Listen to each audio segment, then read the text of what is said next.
მეექვსე ტრადიცია. ანონიმური ემოციონალების ჯგუფმა არასოდეს არ უნდა დაუჭიროს მხარი დააფინანსოს ან გამოიყენოს ანონიმური ემოციონალების სახელი რომელიმე მონათესავე ორგანიზაციის ან სხვა კომპანიის მიმართებაში, რათა ფულადი სახსრების, ქონების და პრესტიჟის პრობლემებმა არ შეგვიშალოს ხელი ჩვენი ძირითადი მიზნის მიღწევაში.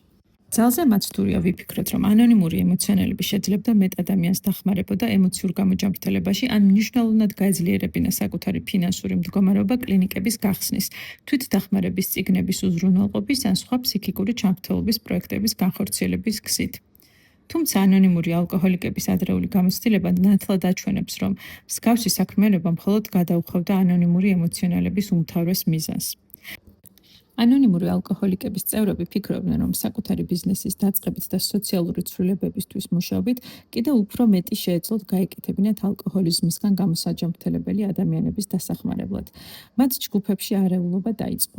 ზოგი წევრი საავადმყოფოების ხელმძღვანელობით ცდილობდა 12 ნაბიჯის პროგრამის გავრცელებას და ამ გზით პოზიციისა და პრესტიჟის მოპოვებას. წევრებს შორის უთანხმოება გაჩნდა, თუ რომელი სამკურნალო ცენტრისთვის ან მეთოდებისთვის დაეჭირათ მხარი. მათ იმუშავეს სამართლებრივი რეფორმები, მაგრამ საბოლოოდ აღმოჩნდნენ პოლიტიკაში ჩაფლულები. მრავალი წევრის გამოჯამრთელების პროცესი აღმოჩნდა საფრთხის ქვეშ ამ კონფლიქტებისა და ქაოსის გამო.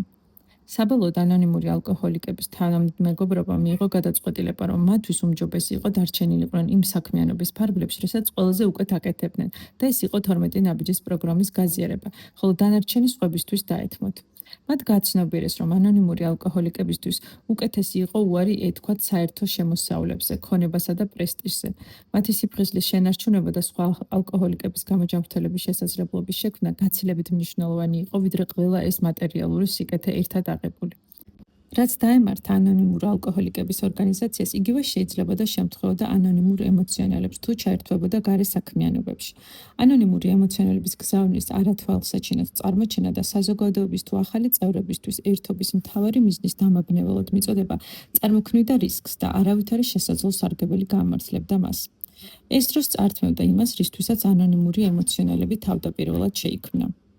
ამ ტრადიციის ანონიმური ემოციონალების ცალკეულ წევრებსა და ჯგუფებზე გამოყენებისას ნათლად ვხედავთ, რომ უნდა მოვერიდოთ ჩვენი შეხვედრების ფარგლებში გარე ფონდების მოზიდვის მიზნით ნივთების გაყიდვას. სკაუტებისთვის ნამსხვრების გაყიდვა და სპორტული გუნდებისთვის ტკბილეულის რეალიზაცია თავისთავად მისაღებია, მაგრამ არა ანონიმური ემოციონალების შეხვედრებზე. ჩვენი შეხვედრების მიზანი არ არის სხვა საწარმოების დაფინანსება ან სხვა საქმიანობების მხარდაჭერა, მიუხედავად მათი ღირებულებებისა. მაგალითად, კონკრეტულ ეკლესიაში დაგეგმილი განსაკუთრებული მომხსენებლის ან ცნობილი ავტორის სემინარის შესახებ განცხადების გავრცელება ეწინააღმდეგება ამ ტრადიციას. ასევე წიგნის მაღაზიის ფასდაკლების კუპონების დარიგება თვითდახმარების წიგნებზე არ წარმოადგენს ჩვენი შეხვედრების დანიშნულებას.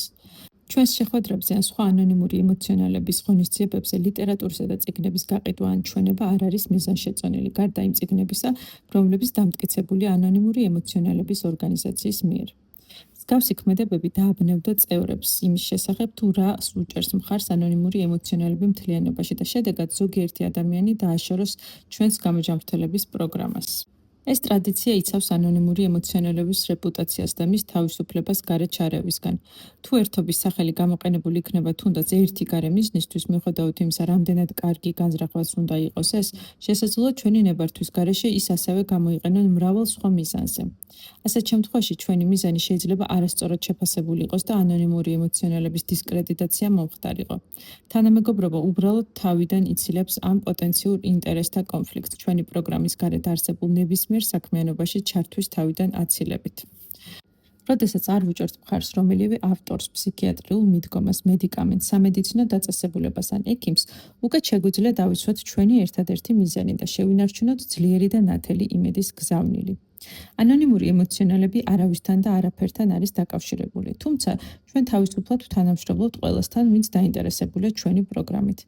რადგან ანონიმური ემოციონალები არავისთან არის მიბმული, მას შეუძლია ყველას ემსახუროს. გამოცდილება მაჩვენებდა, რომ დაპირისპირება იმის თაობაზე, თუ ვის ან რას ვუჭერთ მხარს, როგორ ვმართოთ ქონება და ფული ჩვენს დაყოფას გამოიწვევდა.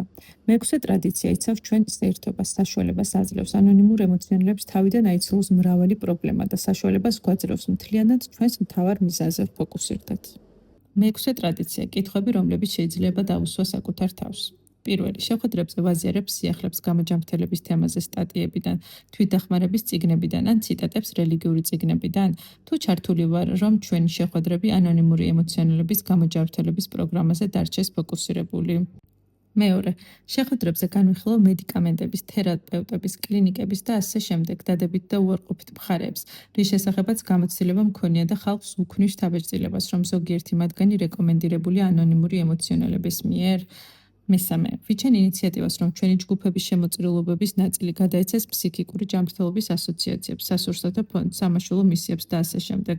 თუ მოვითხოვ ჯგუფური ფულის გამოყენებას მხოლოდ ანონიმური ემოციონალების გზავნილის გასავრცელებლად. მეოთხე, ჩემს ანონიმური ემოციონალების ჯგუფს უყურებ როგორც პოტენციურ კლიენტების წყაროს, ვისაც უნდა მივყიდო პროდუქტი, უყურებ მათ როგორც ჩემი ეკლესიის ან სხვა ორგანიზაციების პოტენციურ წევრებს, რომლებსაც მე ვეკუთვნი.